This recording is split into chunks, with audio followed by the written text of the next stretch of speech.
पिल्लांना खुराक का घालायचं, जर शेडमध्ये असा डिस्को डान्स जर बघायचा असेल ना, तर कमीत कमी 3 महिनाभर तरी लहान पिल्लांना खुराक घालणं गरजेचंच आहे. तर मेंढीपालन जेव्हा आपण करतो किंवा जेव्हा मेंढीपालनाचा आपण हे करतो, मेंढीपालन करायचं, तर मुळात म्हणजे मेंढीपालन हे कटिंग मार्केट म्हणूनच आपण करायचं असतं आणि त्याच्याशिवाय ते सक्सेस होत नाही. आणि कटिंग मार्केट म्हटल्यानंतर काय होतं की त्याच्यामध्ये आपल्याला वजनाचा विषय येतो आणि वजन ह्याच्यातच वाढतं किंवा ह्या नारीस्वरणाचंच वाढतं असं काहीच नाही. तर माझ्यापेक्षा एक भोरमधल्या दादाने म्हणजे राजेश दानवले माझ्यापेक्षा रेकॉर्ड ब्रेक वजन केलं. 40 दिवसाचं पिल्लू 14 किलोचं आहे आणि त्यांनी मला काल फोन करून सांगितलं होतं की माझ्याकडे 40 दिवसात 14 किलो पिल्लं भर. तर हेच बघा, जे 14 किलोचं पिल्लं आहे 40 दिवसामध्ये, तर हे विजापुरीला त्यांनी नारी सुवर्ण क्रॉस केलेलं आहे आणि आलेल्या रिझल्टमध्ये ते 40 दिवसामध्ये 14 किलो भरलेलं आहे. आणि भविष्यामध्ये जर अजून 1-1.5 महिन्यानं ते नाही म्हटलं तरी 30-35 किलो तर आरामशीर जाणार. तरी मला सांगतात की चाऱ्याचं नियोजन अजिबात झालेलं नाही आणि बिना चाऱ्या. आणि राहिला प्रश्न ह्या पिल्लांच्या वजनाचा किंवा वजन वाढण्यासाठी किंवा मग तुम्ही बाहेरची औषधं देत असाल किंवा दूध एक्स्ट्रा पाजत असाल, तर अशा काही गोष्टी वेगवेगळ्या असतात. तुम्ही दूध न पाजता पिल्लं जर 40 दिवसामध्ये 14 किलो होत असेल तर दूध पाजल्यानंतर किती किलो होईल त्याचा विचारच तुम्ही करू शकत नाही. त्याचं लिमिटेशन असतं. तर माझ्याकडे पण छोटी गँग आहे, 40 दिवसाचीच आहे माझ्याकडची, पण ती पण साधारण 12 ते 14 किलोच्या रेंजमध्ये आहे. आत्ता माझ्याकडे जी 4 पिल्लं मोठी होती तेही 12 ते 14 किलोमध्ये आहे. तर हे नारी सुवर्णचंच वजन वाढतं आहे किंवा तुमच्याकडच्या विजापुरीचं वाढणार नाही असं काहीच नसतं. तुम्ही नारी सुवर्णानं त्याला क्रॉस करा आणि येणाऱ्या पिल्लांमध्ये ते वजनाचा विषय येतो. आणि जरी नारी सुवर्ण 2 देते, हा एकमेव फायदा आहे. वजन सेम असतं, फिमेलचं थोडंसं कमी असतं आणि मेलचं थोडंसं जास्त वजन वाढतं. त्याचं कारण पण सांगतो, कारण मेल जे आहे ना काही पण खातं आणि फिमेल थोडीशी म्हणजे चवदारपणा नाटक करणार, जसं की चांगलंच खायला पाहिजे वगैरे, ह्या अशा गोष्टी फिमेलच्या असतात. त्यामुळे फिमेलचं वजन मेलपेक्षा 1-2 किलोच्या डिफरन्समध्ये असतं. बाकीचं जर चाऱ्याचं नियोजन जर त्यांना चांगलं असेल किंवा खुराक लहानपणात महत्त्वाचं कारण आहे. आता मी त्यांनाही तेच सांगितलेलं आहे, खुराक जर असेल ना लहानपणात 3 महिने खुराकच द्यायचं आहे आणि 3 महिन्याच्या खुराकामध्ये जर काय नियोजन ओके झालं तर पिल्लांचं बाहेरचं दूध न पाजता कमीत कमी 22 ते 23 किलो वजन आरामशीर भरतं. मग तुम्ही कशीही सांभाळा आणि त्याच्यासाठी तुम्हाला गाभण काळामध्ये चाऱ्याचं नियोजन करावं लागणार आहे. आणि बघू शकता ही माझ्याकडची 2 पिल्लं आहेत, ही पण 40 दिवसाची असतील.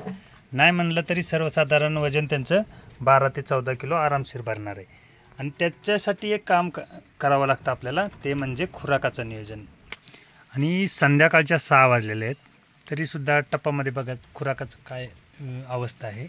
तर हे नॉर्मल खुराक आता राहिलेलं आहे. आपण त्यांना पाव किलोच्या वरती टाकत असतो आणि ते ज्याला भूक लागत असते ते येऊन इथं खात असतं. बाकीची आता बघा नवीन एक गँग तुम्हाला दाखवतो माझी.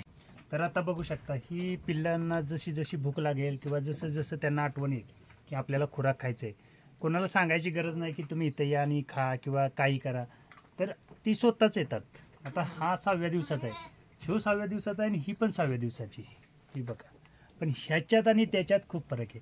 हा काय करतोय, काय पण खातोय, कारण हा मेल आहे आणि ही फिमेल आहे. ही थोडंसं काय करते, नाटक करून दाखवते की मला चांगलंच पाहिजे, शेलकच पाहिजे, ह्या सर्व गोष्टी ही करत असते. हे अजून जेवढं खुराक म्हणजे खायला पाहिजे किंवा चाटायला पाहिजे असं खात नाही किंवा चाटत पण नाही. आणि हा काय करतोय, जशी ती मोठी खात आहेत त्या पद्धतीनं खात असतो. त्याच्यामुळे ह्याची जी वजन आहे किंवा ह्याची जी ग्रोथ आहे ना ती एकदम सुपर क्वालिटीमध्ये होणार आहे. कारण मेल काय करतोय हा की जसे मोठे हे जे, हा बघा हा इकडे एक आहे, हा ज्या पद्धतीनं खातोय किंवा ते आतमध्ये त्या पद्धतीनं जी खातायत ना त्या पद्धतीनं खातोय. त्याच्यामुळं त्याचं जे वजन आहे चांगलं आहे. आणि ही काय करते की लहान बाळावानी आपलं नाटक करणे किंवा चांगलंच खायला भेटणे किंवा कोणी त्याच्यामध्ये उष्ट केलेलं खाणे नाही, ह्या सर्व गोष्टी ह्या सर्व लहान मेंढ्या करतायत. दुसरी एक आहे तिची बहीण, ती पण तशीच करते. आणि आमचा शिवा जो आहे एकदम रप्पन टप, नुसतं टाकायची कोटी, सर्व काय खायला मोकळा असतो. आज एवढी थंडी आहे, एवढा पाऊस आहे, तरी ती 2 दिवसाची पिल्लं आहेत आपली. आणि 2 दिवसाची पिल्लं असताना सुद्धा शेडमध्ये काही त्रास नाही. पण आज एवढा पाऊस आहे की जसं भात लागवडी करताना म्हणजे जून महिन्यामध्ये जसा पाऊस पडायला चालू होतो आमच्याकडे भात लावायला, त्या पद्धतीनं पाऊस पडतोय. तरीसुद्धा 3 पिल्लं ओके. हा एक महत्त्वाचा फायदा होतो. आणि ही जी 2 आहेत आणि ती बारकी 2 आहेत, ती त्यांना असं काय करतायत की त्यांना बसून पण शांतता येणार, खेळायला घेऊन जायचा विचार चालला आहे त्यांचा. पण ती एवढ्या लवकर खेळायला जाणार नाहीत, कारण ती जन्मलेत तेव्हापासूनच पाऊस चालू झाला आहे आणि ती 4-5 दिवसानंतर मग मात्र खेळायला जाणार आहेत. आता ह्या सर्वांचं एकच म्हणणं आहे की तू आमच्याबरोबर खेळ किंवा आमच्याबरोबर जरा मस्ती करून दाखव, अशा गोष्टी ह्या मेंढरांच्या चाललेल्या आहेत. आणि तेच जर तुम्हाला तुमच्या शेडमध्ये करायचं असेल तर 2 गोष्टी महत्त्वाच्या आहेत. एक तर चारा, मुरघास हा महत्त्वाचा असतो आणि मुरघासासोबत ह्या लहान पिल्लांना तुम्ही किती खुराक घालताय, खाऊ द्या ना पोटभर. 3 महिन्यात किती खाणार आहेत हे सर्वात महत्त्वाचं आहे. आणि 3 महिन्यामध्ये जर खाल्लं ना की हे असे तालमीतले पैलवान होतात. काही मग त्या पैलवानांना होत नसतं, त्यामुळे 3 महिने खाऊन द्यायचं, काही खात नाही. आणि किती खाऊन खाणार आहेत, 2000च्या वरती जास्त काही खात नसतं. त्यामुळे तुम्ही 3 महिने किस्सं सांभाळाल हे महत्त्वाचं सर्वात उत्तम उदाहरण असतं. आणि नारी सुवर्ण सांभाळा किंवा विजापुरीला क्रॉस करून नारी सुवर्ण सांभाळा, काहीही होणार नाही. नवीन जी गँग आले त्याच्यामधली ही एक आहे बघा, इथं बसलेली आहे. आणि ही एक सेकंड पार्ट, अजून एक थर्ड पार्ट तुम्हाला मी दाखवतो कुठं बसलेला आहे. तर काय होतं की ही आज 3 पिल्लं झालेले आहेत माझ्या मादीला. तर आता तुम्ही बघू शकता ही कुठं बसलेलं आहे, हे बघा, हे तिसरं बसलेलं आहे याच्यामध्ये खाली.